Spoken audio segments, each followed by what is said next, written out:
For over 1,000 years, Constantinople stood as the heart of the Byzantine Empire, a city of immense wealth, culture, and strategic importance. Its mighty walls had repelled countless invasions. But in the year 1453, a powerful new force emerged at its gates, an army determined to claim the city once and for all. Led by Sultan Mehmed II, the mighty Ottoman forces surrounded Constantinople, bringing with them massive cannons and an unbreakable will. Inside the city, Emperor Constantine XI and his people braced for the fight of their lives.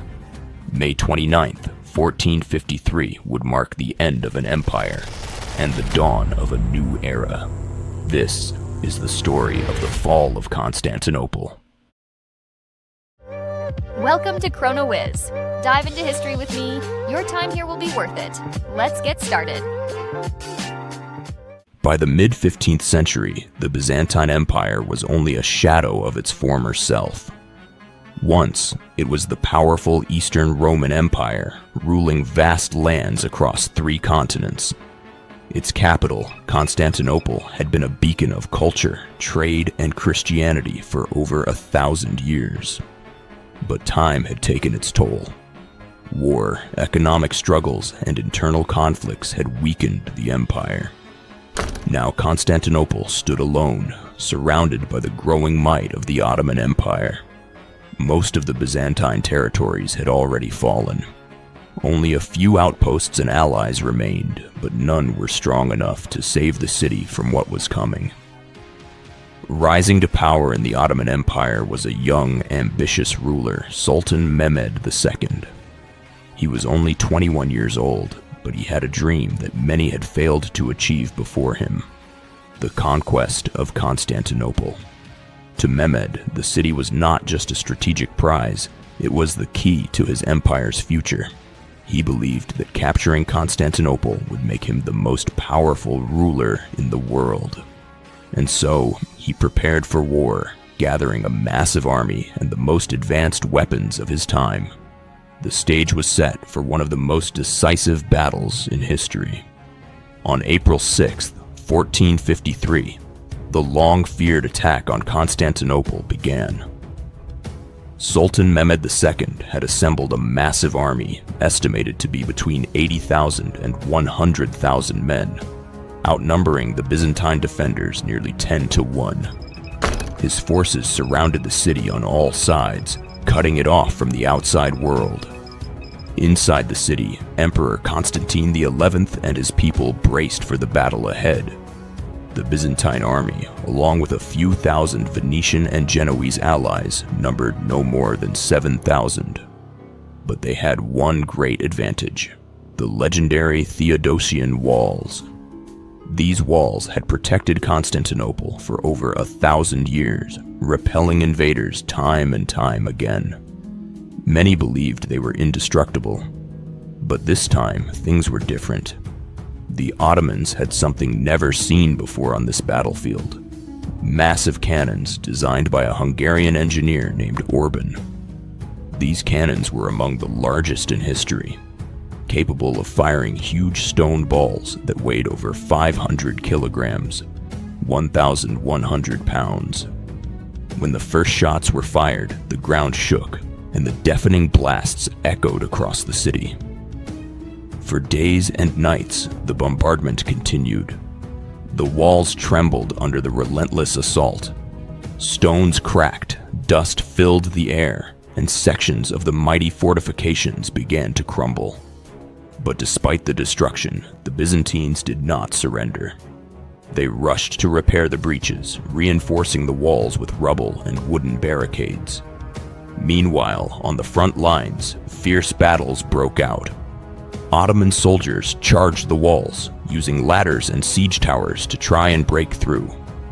The Byzantine defenders fought back bravely, hurling stones, fire, and boiling oil on their attackers. Arrows filled the sky, swords clashed, and the cries of battle echoed through the city. The siege had begun, and the fate of Constantinople hung in the balance. After nearly 2 months of relentless bombardment, starvation, and exhaustion, the defenders of Constantinople were barely holding on. The mighty Theodosian Walls, once thought to be unbreakable, had been shattered in several places. Food was running out, morale was low, and the city's fate seemed sealed. Then on the night of May 28th, a deadly silence fell over the battlefield. The Ottoman cannons stopped firing, and the enemy camps seemed eerily quiet. Inside the city, exhausted Byzantine soldiers and civilians gathered for one final prayer at the Hagia Sophia, knowing that the end was near. But outside the walls, the Ottomans were making their final preparations. Tens of thousands of soldiers stood ready. Mehmed II, determined to end the battle once and for all, had ordered a full-scale assault at dawn. As the first light of May 29th crept over the horizon, the silence was broken by the deafening sound of war drums.